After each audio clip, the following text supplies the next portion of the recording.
Bank में loan लेने से पहले इन 5 बातों का आप बहुत ज़्यादा ध्यान रखें।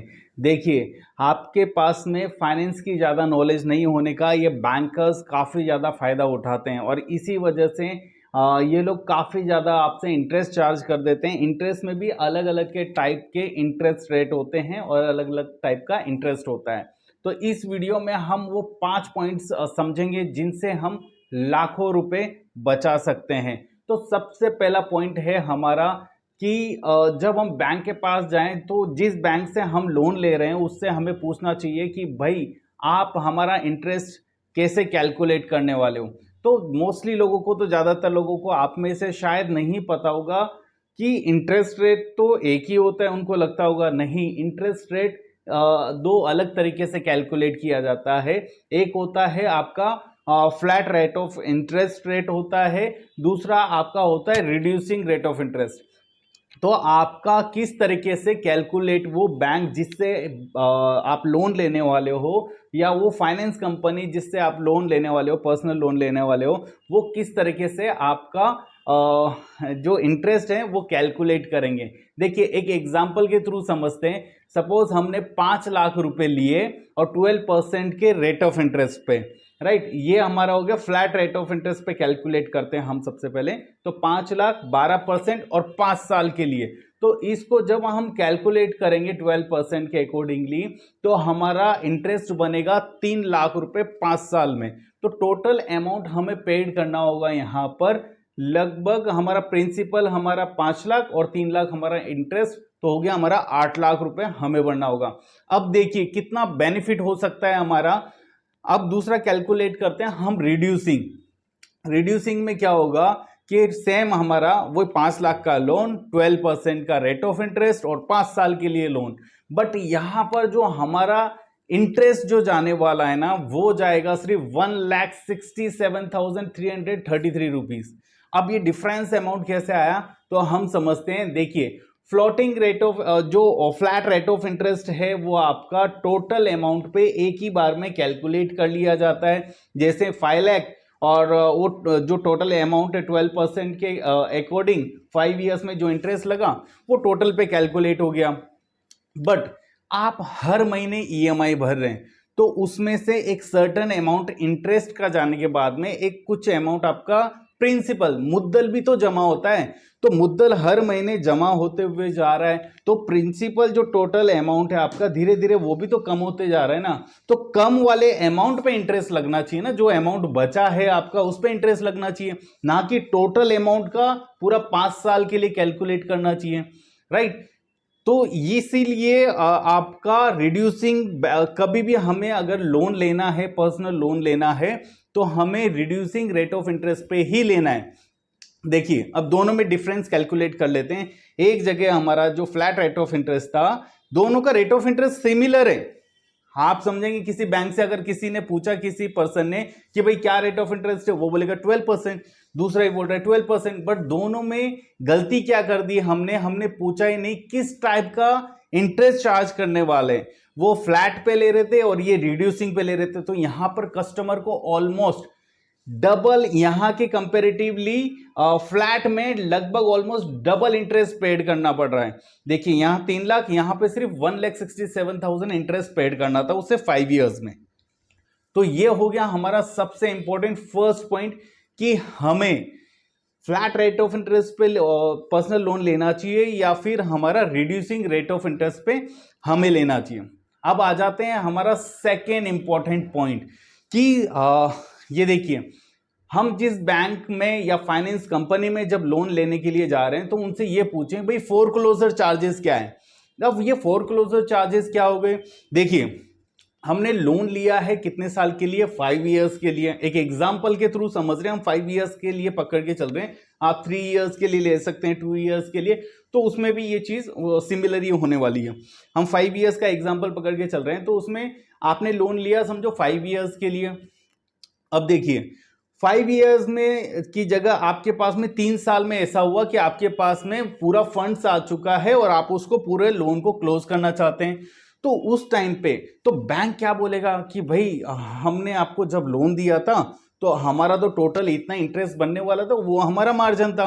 अब आप बीच में क्लोज कर देंगे तो हमारा नुकसान होगा।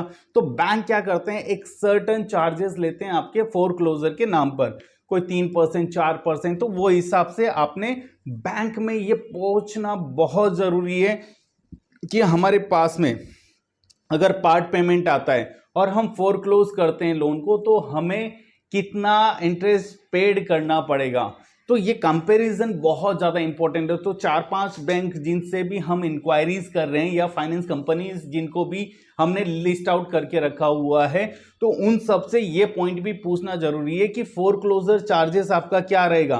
देखो इन फ्यूचर हमारे पास में अमाउंट आने की पॉसिबिलिटी हो सकती है, राइट। तो प्री क्लोजर या foreclosure, pre closure part payment भी तो कर सकते हैं हम, तो उसका क्या चार्जेस रहेगा। तो ये पहुंचना बहुत जरूरी है कि किस तरीके के हमारे फोर क्लोजर चार्जेस रहेंगे।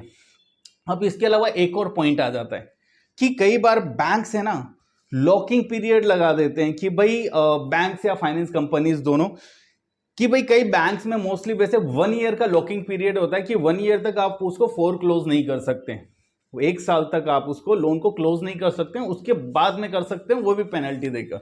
तो ये भी ध्यान रखें कि भाई जिस बैंक से या फाइनेंस कंपनी से आप लोन ले रहे हैं वहां पर लॉकिंग पीरियड कितने टाइम का है। ये बहुत इंपॉर्टेंट बातें, थोड़ा थोड़ा करके काफी ह्यूज अमाउंट इंटरेस्ट में पेड कर देते हैं। देखिए आपने काफी मेहनत से कमाया हुआ पैसा है, हमें हर एक चीज की छोटी छोटी बातों के बारे में ध्यान से समझ के चलना पड़ेगा, तो हम लाखों रुपए बचा सकते हैं। ये हो गया हमारा सेकेंड पॉइंट। अब आ जाते हैं हमारे थर्ड पॉइंट की तरफ, पिनल इंटरेस्ट चार्जेस। ये पिनल इंटरेस्ट चार्जेस अब ये होता क्या है, देखो हर एक किसी न किसी पर्सन का कभी न कभी ऐसा होता है कि इमरजेंसी कोई चीज की जरूरत आ गई जिसमें हमारे सारे फंड्स वहां पर लग गए। अब ईएमआई भरने के लिए पैसे नहीं है, तो हमारी कई बार ईएमआई बाउंस हो गई। देखो कोई भी जानबूझ के ईएमआई बाउंस नहीं करता, उसके पास में कोई प्रॉब्लम आ जाती है, उसकी वजह से उसकी ईएमआई बाउंस हो जाती है।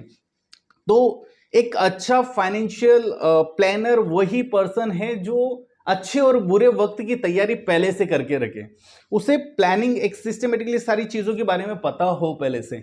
तो जब हमारी अगर ईएमआई बाउंस होगी तो जो पिनल चार्जेस हैं वो कितना रहेगा, ईएमआई बाउंस होने के बाद में उसके ऊपर पर डे इंटरेस्ट क्या कितना परसेंट का रहेगा।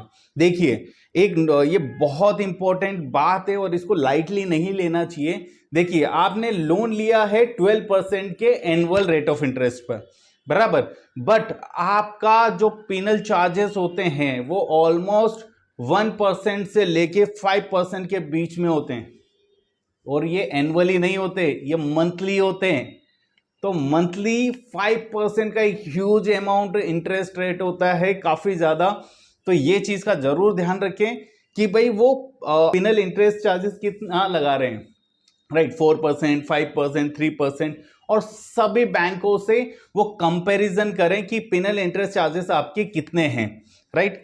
ये हो गया हमारा एक। नेक्स्ट पॉइंट है हमारा प्रोसेसिंग चार्जेस, कि भाई हम लोन ले रहे हैं तो हमारा प्रोसेसिंग चार्जेस कितना रहेगा। देखिए एक चीज समझ के चलिए, कुछ बैंक एक लमसम अमाउंट लेते हैं आपसे, जैसे 10,000 रुपीज प्रोसेसिंग फी हो गया, 5,000 रुपीज प्रोसेसिंग फी हो गया। बट कुछ बैंक्स आपको परसेंट में प्रोसेसिंग फी लेते हैं, जैसे 2.5% हो गया। जैसे 10 लाख का लोन लिया तो उसके ऊपर 2.5%, या 5 लाख का लोन लिया, जो भी अमाउंट लेंगे उसके ऊपर 2.5 का आपको प्रोसेसिंग फी लगेगा। तो ये होता है आपका प्रोसेसिंग फीस। तो हमें हर बैंक से पूछ लेना चाहिए भाई आपका प्रोसेसिंग फीस कितना रहेगा, क्योंकि हमें वो मैनेज करना है, क्योंकि हमें वो पहले पेड करना है, फिर बाद में लोन डिसबर्स होने वाला है।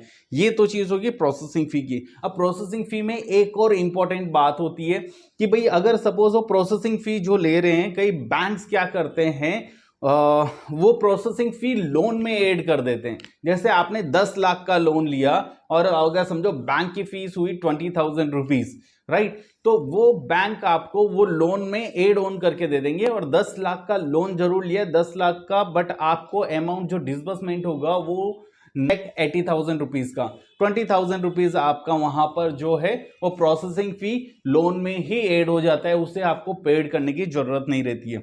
तो इन बातों का जरूर ध्यान रखें। कई बार बैंकर्स मिसगाइड कर देते हैं कि प्रोसेसिंग फी नहीं है, बट वो आपके लोन अमाउंट में ऐड हो जाती है। तो अपने लोन को जरूर ट्रैक करें लोन लेने के बाद भी, कि भाई मेरा अमाउंट कितना डिसबर्समेंट हुआ है, राइट, ये चीजों का ध्यान रखें। और अब हमारा है आखिरी पॉइंट, ये सबसे ज्यादा इंपॉर्टेंट पॉइंट है, रेट ऑफ इंटरेस्ट। बैंक से ये पूछें कि हमें बेस्ट रेट ऑफ इंटरेस्ट क्या देने वाले हो आप। जब हमने सारा कंपैरिजन कर लिया कि भाई हमें फोरक्लोजर चार्जेस हमारे हो गए, हमने reducing flat rate of interest कौन से पे है, ये सारी चीजें, पीनल इंटरेस्ट चार्जेस क्या हैं, ये सारे होने के बाद में हमने बैंक चूज कर लिए कि भाई हाँ ये 3 बैंक में से हमने लोन लेना है। अब बात आ जाती है हमारी कि बेस्ट रेट ऑफ इंटरेस्ट क्या रहेगा हमारे लिए। देखो बैंक ने जो आपको रेट ऑफ इंटरेस्ट ऑफर किया है ना, वो ऐसा नहीं है कि वो बैंक वही रेट ऑफ इंटरेस्ट पे आपको पर्सनल लोन देने वाला है, ऐसा नहीं होता है। हम उसमें भी बार्गेनिंग कर सकते हैं, हम उसमें भी बात करके रेट ऑफ इंटरेस्ट कम करवा सकते हैं। देखो जब आपका प्रोफाइल अच्छा होगा, प्रीवियस ट्रैक रिकॉर्ड अच्छा होगा, आपकी सारी ईएमआईज ऑन टाइम गई होंगी, प्रीवियस कोई लोन लिया होगा तो आपका सिबिल स्कोर उससे काफी ज्यादा इंक्रीज हो चुका होगा, आपका कोई क्रेडिट कार्ड होगा जिसकी ईएमआईज आपने ऑन टाइम पेड की है, राइट, तो इससे आपका सिबिल स्कोर बढ़ जाता है। तो जब आपका सिबिल स्कोर 750 प्लस होता है तो आपको बैंक कई better rate of interest provide कर देता है। जैसे अगर सपोज बैंक ने बोला कि 12% के रेट ऑफ इंटरेस्ट पर हम आपको पर्सनल लोन देंगे, तो आप बैंक से अप्रूवल के लिए डाल सकते हैं एग्जीक्यूटिव को बोल के कि हमें भाई ये लोन तो चाहिए बट हमें 11% पे आप ये रेट ऑफ इंटरेस्ट करके दीजिए। तो जो बैंक हार्डली 2 या 3 डेज में आपको अप्रूवल लेके कंफर्मेशन आ जाएगा कि वो आपको इस रेट ऑफ इंटरेस्ट पे आपको लोन दे पाएंगे या नहीं दे पाएंगे। अब 1% से कितना इंपैक्ट पड़ेगा, देखिए 1% से काफी बड़ा ह्यूज अमाउंट का इंपैक्ट पड़ता है, तो ये चीज का ध्यान दें।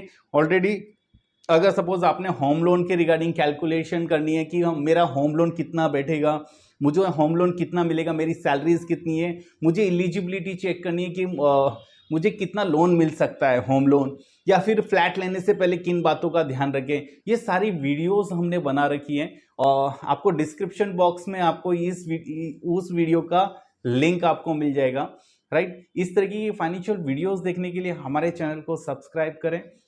Thank you.